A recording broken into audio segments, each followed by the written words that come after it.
Hello दोस्तों, नमस्कार। ममता मिश्रा के यूट्यूब चैनल पे सबका स्वागत है। आइए शगुन का चूल्हा डालने का गीत सुनाते हैं। ये हमारा संचित गीत है। आप लोग प्यार दुलार आशीर्वाद जरूर देना। हाँ, दीदी बंद करा पाइए नीचे से।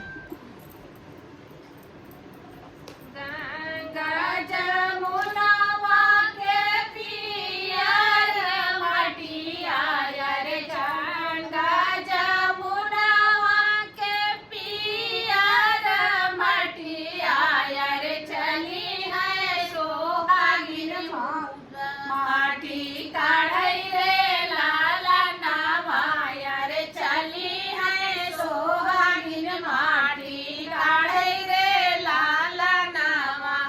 मटिया दिया मैना नदी घरली दुआरवा रे, मटिया ले आवे नदी धरली दुआरवा रे, मटिया पे उठला सगुन रे लाला नावा।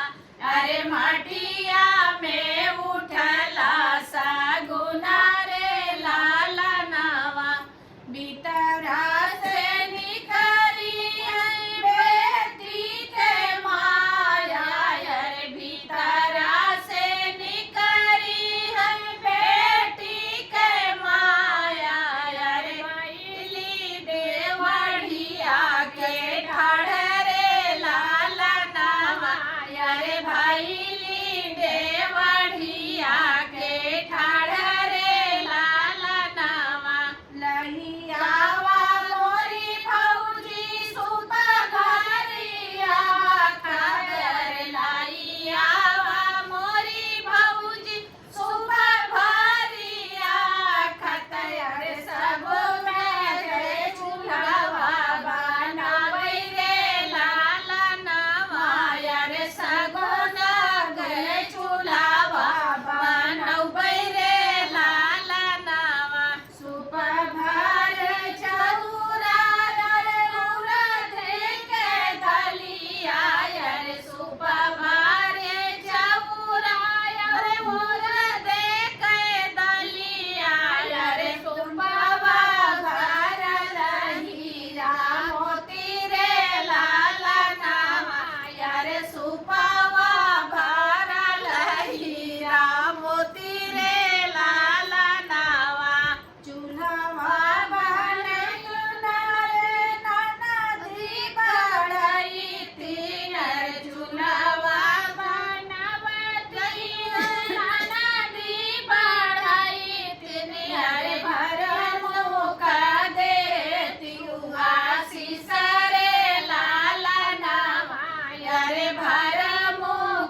प्यार सपोर्ट आशीर्वाद देंगे तो आगे हम फिर लिखने की कोशिश करेंगे। आप लोग प्यार दुलार आशीर्वाद जरूर दीजिएगा। धन्यवाद। धन्यवाद।